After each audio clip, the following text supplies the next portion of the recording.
It's good to be here in Costa Rica, good to be at Earth Charter headquarters.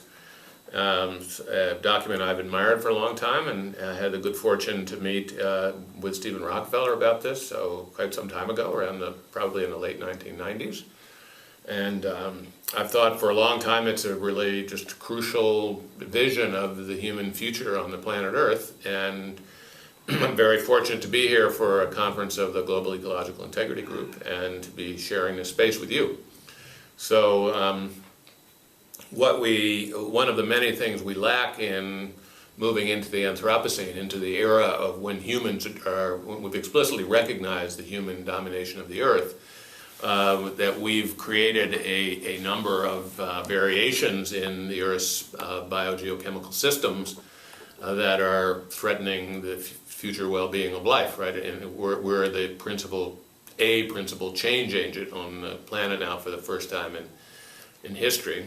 And so as someone who cares about nature and cares about future generations, an articulation of a framework and a value structure to deal with the Anthropocene and our role in it is just crucial, visionary, even though it really precedes the recognition that we've entered the Anthropocene. I mean, we've probably entered it a couple hundred years ago, but we're only waking up to it now, right? So it's not only a great vision, but it also has a lot of legitimacy. It went through a very intense, careful, deliberative process and brought a number of people of very different backgrounds together. So I think it's a great building block for thinking about the future. I've kind of worked along these lines for many years. I've written books on governance and economics and so forth. And I've recently started working with a really visionary person, John Fullerton, who founded and runs a very small think tank called the Capital Institute. Its little label is the future of finance. And John's entry into the field is really a kind of breakthrough moment, because there have been many people who've been concerned now for decades that the mainstream economic model of growth and expansion is really a fundamentally flawed idea and rests on a number of assumptions that are just not true. But what's been missing from the counter movement, ecological economics, a big sort of void has been consideration of finance. Right, so John has a background. He was a managing partner at J.P. Morgan, and he has brought to this discourse a deep understanding of finance and of the role of finance in precipitating the current crises. So I've been working with him, with many others, but what we've been trying to do is use the Earth Charter as a kind of nest, if you like, right, to hatch a few birds, right, and so we think of it as a kind of macro framework, and then we're trying to place basically our work called the Third Millennium Economy Project within that framework.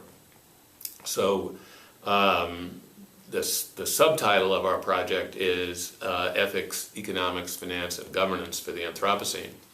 So we've kind of tried to break this down into different parts, and one of the things that where we start is with the view that a big element of our situation is that, if you use Wangari Maathai's metaphor, we've got on the wrong bus, right? Our understanding of the world is quite different than the way the world is, right? We're headed off in the wrong direction, and it's our view that we're headed off in the wrong direction because our ethical, economic, financial, and governmental systems are founded on assumptions that are not true, right? And that a kind of very fundamental rethinking is needed. So our project tries to provide an intellectual map of how to think about those four frameworks by which we relate to each other and our planet and our future can be reconfigured, rethought, and regrounded, hopefully to provide, if you like, a roadmap or a diagram of a better future. So one of our convictions is that we need a new narrative, right? We've been very influenced in thinking about this by Thomas Berry, who says, we have an old story and a new story, and we need to come to grips with the new story. And Mary Evelyn Tucker, John Grimm, Brian Swim, and many other people have articulated a new story built around the idea of cosmic evolution, in which biological evolution, with which we're mostly familiar, is a special case, right? So we need a new understanding of our place in the universe and on the earth. And that understanding needs to be informed by the really monumental improvements in scientific understanding that occurred principally in the 20th century, having to do with theory of relativity, quantum mechanics, far from equilibrium systems, and the whole emergence of complex systems on Earth. That's much, much better understood than it was a century ago, and we need to use that as a background narrative or story in rethinking ethics, economics, finance, and governance for the Anthropocene. So we start off with that, and it corresponds to the section of our report called Earth Our Home, right? So it starts with just a kind of description of this, and so that section of the report is an attempt within, I don't know, 10 pages or so to summarize all that material and try to position ourselves in this new understanding. And then we follow that with a discussion of ethics, right? And the way, if you think about ourselves in an evolutionary context, we need to rethink the fundamental premises of our ethical systems. And for example, one of the things that comes out of the new scientific understanding is that humans are embedded, right? We're very much parts of systems, right? We're embedded in the Earth's energy and material flows, right? We're embedded in cultural meanings. We're embedded in the germs and everything that flows back and forth between us and everything around us all the time. And we're inherently members of natural and human systems. So one of the premises of an ethical system going forward, I think, has to be something like membership. That there's a fundamental empirical reality that we're members of communities, but there's also a fundamental duty, right, to be respectful of the members of our community, which includes, in my view, all of life, right? So the second premise that I think is important is householding. Right? If you're a member of a community, then there's an obligation to make the community be healthy, help the community be healthy, have a clean house, have an orderly yard, right?